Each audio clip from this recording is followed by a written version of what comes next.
Hi everyone and welcome back to my channel. For those of you who don't know me yet, my name is Viktorija and I love to cook. I cook here in this tiny space in my teeny tiny kitchen in Vilnius, Lithuania, and today I will be baking. So I'll show you how I make my signature go-to Frangipane and apple tart.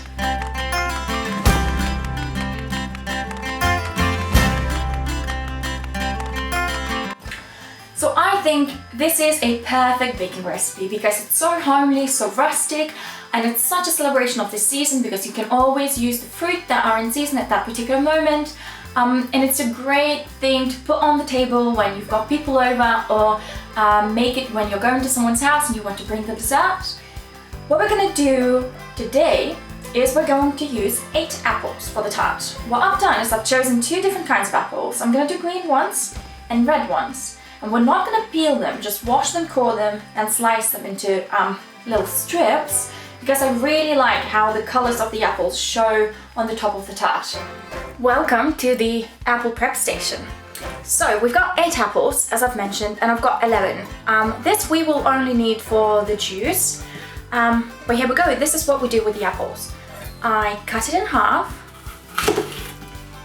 take the stem out, and for the apple core, I just use my tablespoon measure. You can use any spoon or you can simply cut it out, but I just do this because it's really simple and handy. You just kind of turn it around and it's gone. And the rest of it I simply take out with a knife. There are probably smaller knives that I could use for this, but you know, this is what I've got in hand, so I'm gonna go with that. I'm just gonna, go with it. So that's it. That's what we want. We're gonna do it with all of the apples. Now that all of our apples are halved and cored, we're gonna cut them into little strips. So essentially, we can just use a knife to keep the apple half intact, but cut into little strips.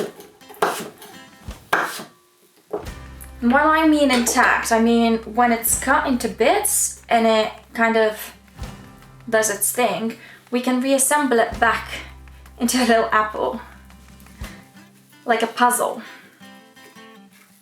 Here we go. This is it. So that's what we want. Little apple halves, cut in strips. We'll do it with the rest of the apples. So our apples are all cut the way that we like. And we're just gonna drizzle juice of 1 lemon on top so it doesn't brown, and just for overall flavor, because it's quite nice when you get a little bit of sourness on your fruit. So we'll just do that, and we will move on to the second part of the tart, which is the Frangipane. So now that we've got our apples ready, we can go ahead and preheat our oven. We want the oven to be at 200 degrees Celsius. Done. It's doing its thing. What we're gonna move on to is our Frangipane. So our Frangipane is super simple. I'm gonna be using my stand mixer, but if you don't have it, you can use a hand or simple hand mixer. So yeah, let's move on to that. So to make the Frangipane, we're going to need room temperature softened butter. We're gonna need 75 grams of it. I'll weigh everything straight away into the bowl of my stand mixer because that's just an easy way to do things. I think that should be about 75 grams. Let's have a look. That's 60.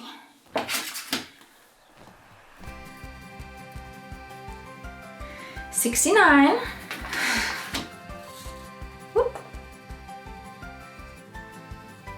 Here we go, 74. That'll be about 75. We will also need 75 grams of almond flour. I'm just going there with 75.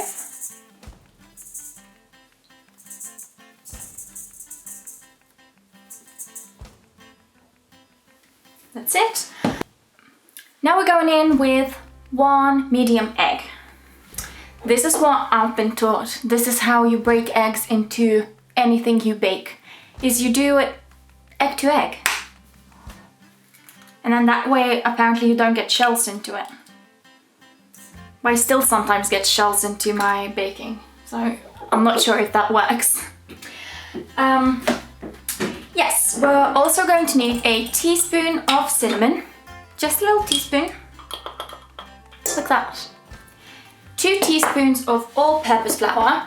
I've got a big tub of flour here, so I'm just gonna scoop it in from my flour box. There we go, that's 2 teaspoons.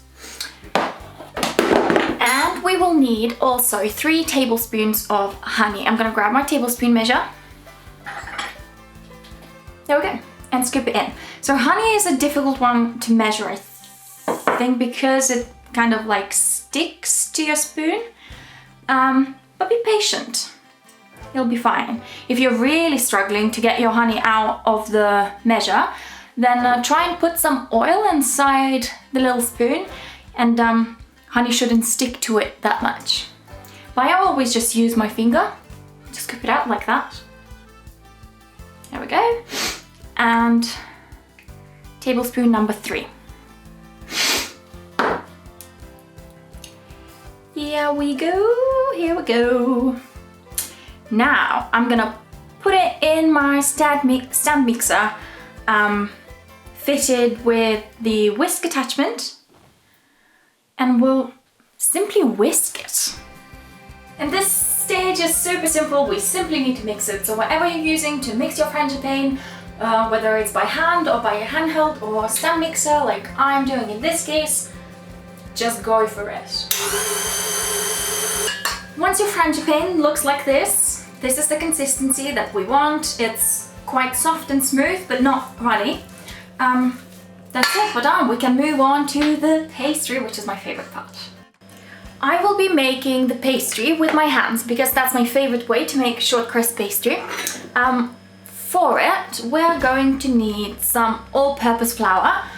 We're gonna use 175 grams. So we just weigh it straight into a bowl, 175.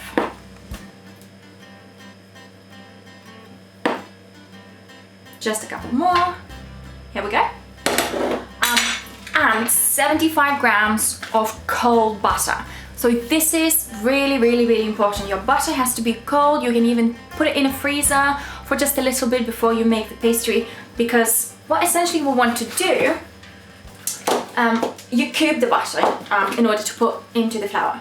But what we want to do is we want to create this breadcrumb texture from just flour and butter. And that will happen when your pieces of butter are cold enough to be like broken into tiny pieces and coated with butter, but not melt and not like get combined into one big mush together with the flour. Oh, that's too much. Here we go, 86, 75, perfect.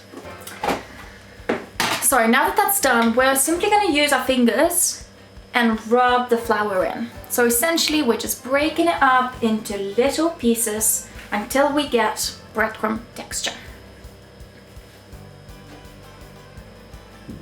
The quicker you do this, the better the chance that your pastry will turn out the way it should, because butter won't have much time to soften and melt. Also, if you're not like me and you're not a big fan of using your hands to make pastry and stuff, you can use your food processor. You simply put all the flour and all your butter into a food processor and process it until you get a texture that I'll show you in a second. But I think it's much easier to do this by hand than wash a food processor. But maybe that's just because I don't own a dishwasher. So you win some, you lose some. Or in this case, maybe you just lose some. Yeah. Once your pastry looks like this literally looks like little crumbs. We're ready to go in with some sugar. We will weigh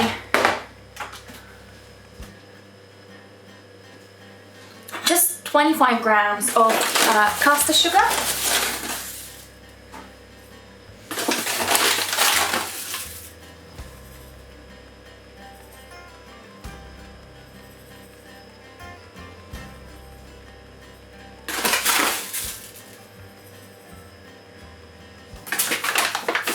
And we're also going to go in with 1 egg. This is just an egg.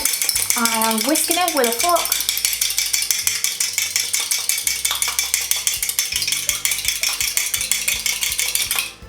And going in. We don't want to knead this pastry. We simply want to combine everything in order so we can roll it out to make our tart. But we don't want it to be too smooth, like some shaggy bits are really welcome, like some bits of butter like clumping together, and some drier bits, because that's what's gonna create the texture, like the really brittly texture that we want. So yeah, we mix that. The texture that you want is for it to not come together too nicely, but when you take a bit of it and squeeze it between your fingers, it should come together and hold together. So that's it. We're gonna leave it and try to not overwork it. Once the pastry is done, we can get a sheet pan ready, because this is where we're gonna bake our tart. So we simply line it with some parchment paper,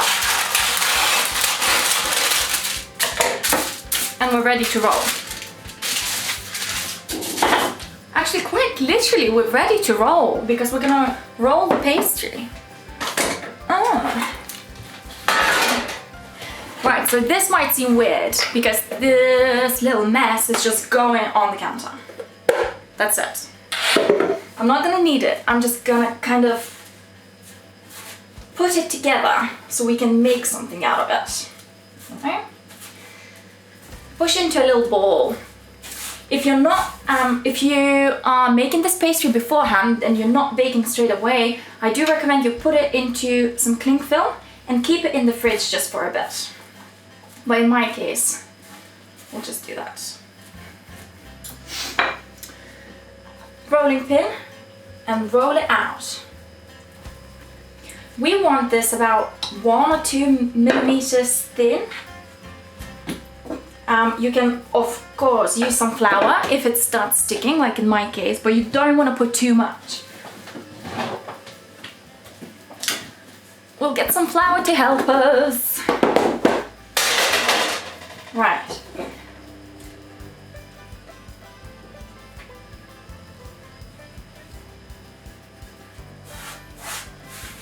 Now this pastry is unique in a way that it can always be patched up, so you know, if you get loads of holes when you're rolling it, that's absolutely fine, because we'll get the bits that are rolled on the side and just kind of patch it up and it will come together, so that's fine.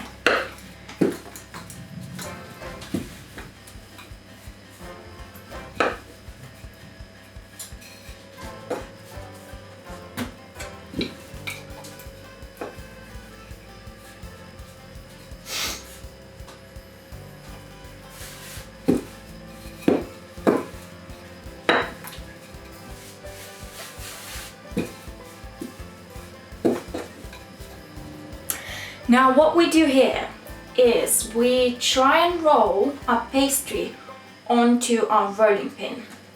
It will tear, it will rip, it will break, that's absolutely normal. We do this so we can pick it up from our counter. We get all these crumbs because we'll need them. Make some space for our sheet. And we roll it out again, just like that.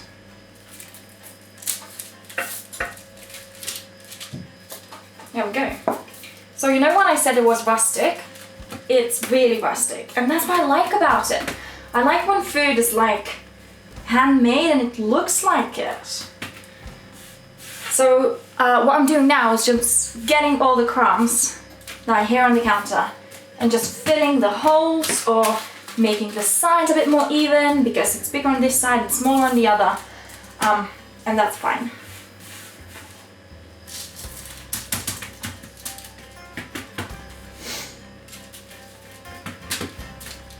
Patch it all up.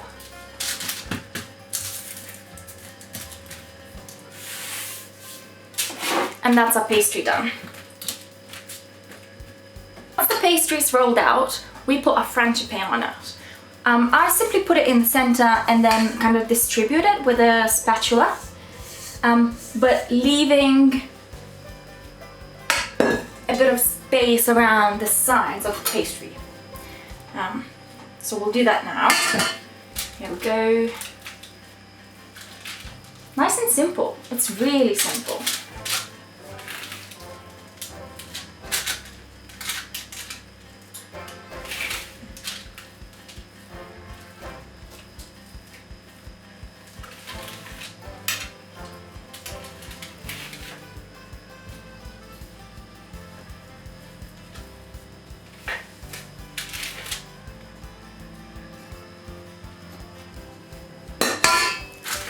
We're done with this, and now we are simply going in with some apples.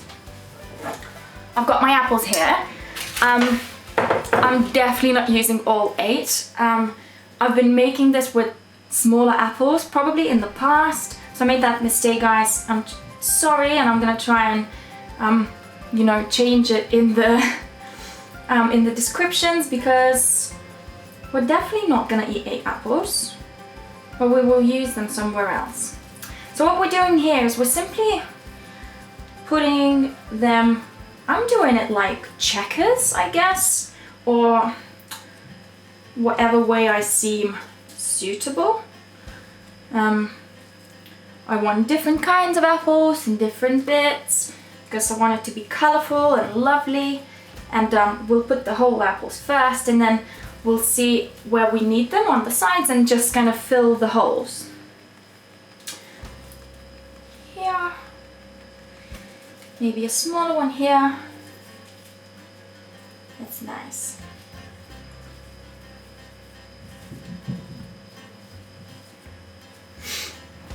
And maybe a few more red ones. Yeah.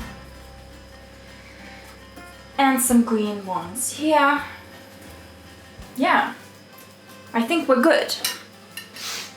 What I'm gonna do now is I'm gonna pick up the sides of the pastry, because we did push it down with our fingers. You can use a knife, you can use a spatula, you can use, I don't know, your fingers, anything you like for this. I haven't left much of an edge for this. We simply fold it over, just like that. Again, if you see any bits that are breaking, just kind of pick up some crumbs from the side. I've got some here as well, I might use them, and that's fine.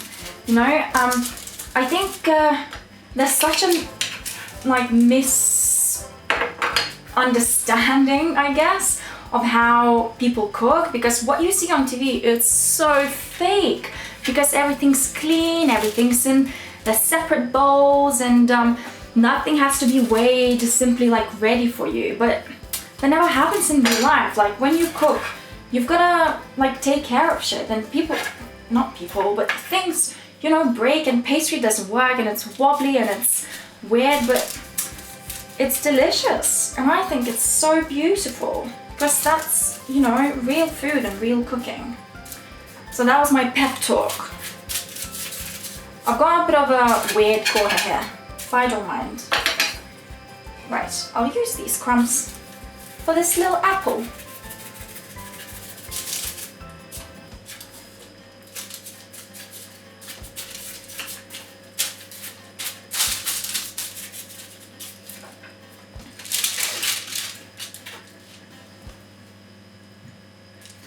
Ta-da! Before this messy beauty goes into the oven, I'm just gonna paint it with a bit of milk. That's just whole milk. You can also use cream or an egg wash, which is just 1 egg and some milk or some water.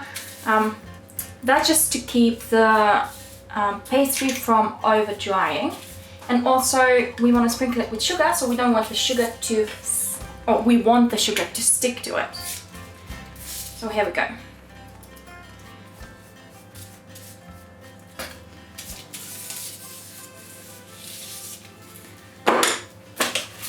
And we sprinkle sugar on it.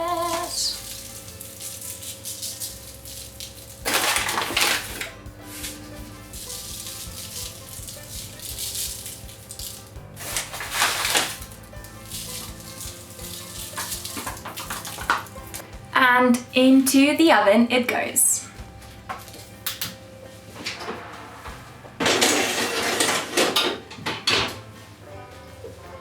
Our tart will be baking in the oven for about 45 to 50 minutes. All we need to do is kind of check on it from time to time.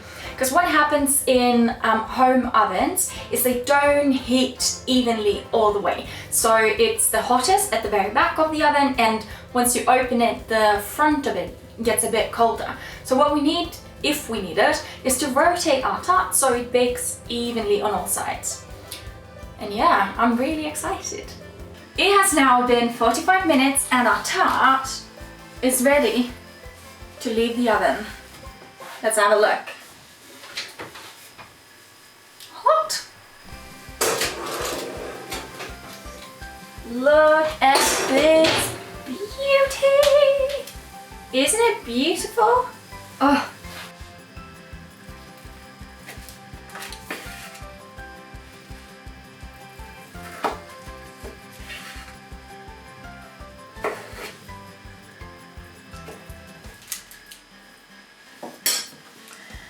I like to eat this tart with some Greek yogurt or maybe some plain vanilla ice cream. There it is. It is really a shame that the light in my kitchen is gone, but here we go. We've got our lovely tart. I'm gonna try it now. I've tried it so many times and I still love it, and it gets me every time because it's just so good.